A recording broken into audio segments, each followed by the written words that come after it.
What up, Cowboys Nation? It's your boy DMV back with another one. I'm here to touch on the actual preseason game between the Cowboys and the Rams last night. But before you do anything else, make sure you like, subscribe, hit that bell each time I come on with content. All right, let's get to the meat and the potatoes of this conversation. I'm going to touch on my top 5 things that I took away from this preseason game. But number one is the first offense looked phenomenal. Capped off the first drive with the 98-yard drive, overcame adversity with Dak Prescott getting sacked early in that drive. And, Dak went 5 for 5 for 64 yards, hit 5 different receivers. Tony Pollard looked like a man running the football. 5 carries for 42 yards and a touchdown, 1 catch for 9 yards. I had my questions coming in as to whether or not Tony Pollard could be a feature back. We've been hearing it from Jerry Jones. We've been hearing it from the front office that this guy could take over in case Zeke does hold out. And I think that, he kind of proved that theory right yesterday. Looked really good, ran through tackles, was very physical. I really like what I see from Tony Pollard.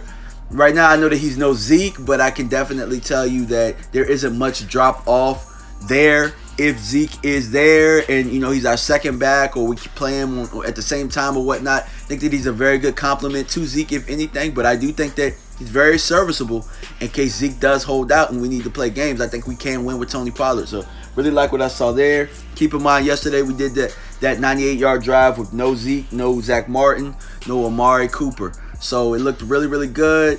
I think that it looked damn near seamless except for that 1 sack. Maybe 1 penalty, but it looked really good. Dak really had these guys, really aggressive, looking good. He ran the show, so I was very proud of what I saw from that first team offense. And I will tell you, before yesterday, guys, this was a pro Mike White channel.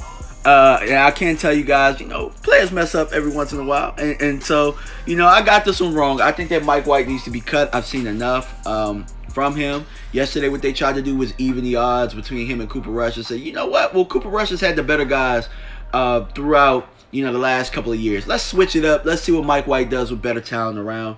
And Mike White looked just as bad, and Cooper Rush looked just as good as he has been looking this preseason. I think that Cooper Rush, not that this point was to talk about Cooper Rush being the backup, but I think that he solidified that. And I think that Mike White really is fighting for his practice squad team life at this point. They're not going to cut him right now, obviously, because you're going to need guys to run the offense in the later stages of the next couple of games. And then you're going to have the week 4 preseason game that's meaningless. But what I will tell you is I definitely saw the separation yesterday. Mike White, I'm not sure that he completely grasped what it is to be a pro quarterback as far as not just going out there and ripping it. We obviously know that Mike White can throw the football. But I'm not sure that he knows what it is to set up protections. I'm not sure that he knows what it is to run the show. He doesn't look as confident, and the guys around him don't look confident in him as well. So with that being said, Cooper Rush definitely separated himself. I think that he will be our backup, barring them bringing in a veteran or whatnot. I thought that I saw what I needed to see out of Cooper Rush as far as him being the backup. I'm not necessarily sure that I'm confident in that situation. I'm a little disappointed because I thought Mike White would be a little bit better, but it is what it is at this point. I think that we've seen enough. Unless he's coming back for practice squad, I don't think that we should waste a roster spot on Mike White this year. And that's coming from me, the guy that told you that I thought Mike White would eventually be a serviceable backup for us. So I've seen enough. Bye, Reggie Davis. That's point number 3 right there, man. I hate to say it because he was looking so good earlier on in camp, but see, this is what the preseason games were for. Because see, some guys are practice players, and some guys can gain an advantage after seeing the guy every day, and you can kind of, okay, I know that he tilts this way when I'm running a route this way. But when you get in game situations and you have to get into a point where you're game planning against somebody else, and the talent's a little bit different on the other side, we see what you're made of.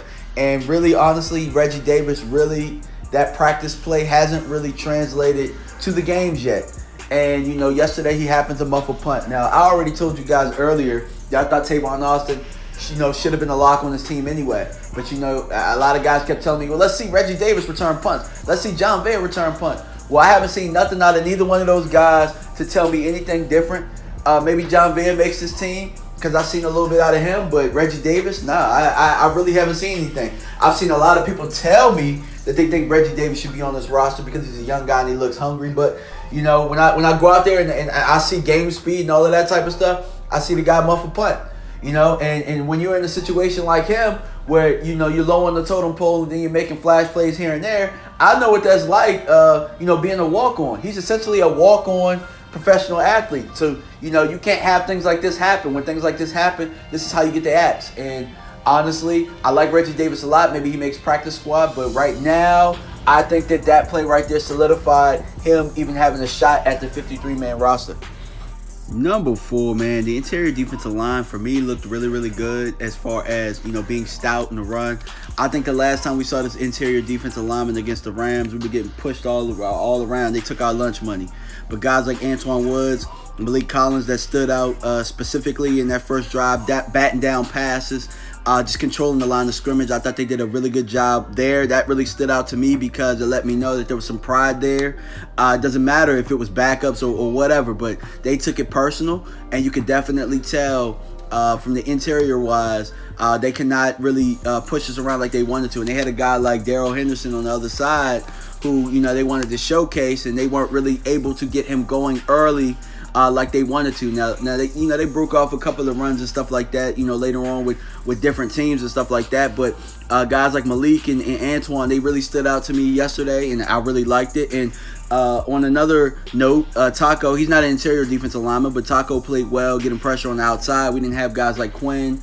We didn't have DeMarcus Lawrence playing. But, seeing Taco be able to do that and go out there and play well, that rose his stock a little bit because, most of us Cowboy fans had him on the bubble anyway. So, seeing Taco play well, that was, I guess, how do I say it, a point in the right direction as to what we wanted to see. And I liked it. And number 5, my man Kellen Moore's play calling. That was one thing that I really liked that stood out a little bit yesterday. Not so much last week, but this week, because you could actually see that he was actually utilizing the space on the field, which he hadn't been doing for Cowboy faithful in a while. So you were able to see some of the differences in our offense. Now, we didn't run different plays, but there were different formations and different packages, different guys in different areas. Like, for example, I saw a play where Jason Witten was lined up wide and we had trips right, which in that situation, a lot of guys don't understand, why that's significant. It's significant because Jason Witten is a big body out there, but you also know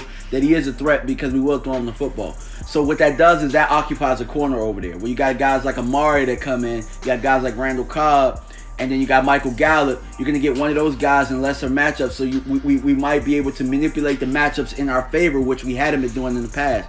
We have been doing a lot of, like 12 sets and stuff like that, where they were kind of bunched up and in heavy run formation. Well, yesterday you were able to see, Kellen Moore put his footprint on what things should be, and I kind of liked it.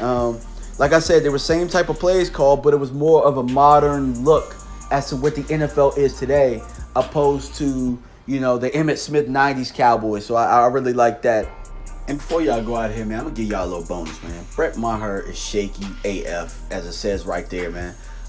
He has been. He missed a kick last week, missed one this week. And the thing is, it was a 52-yarder, rightfully so. But the thing is, we added you to this roster because you have a strong leg. So if you're not making the strong leg kicks, what the hell we need to keep you around for?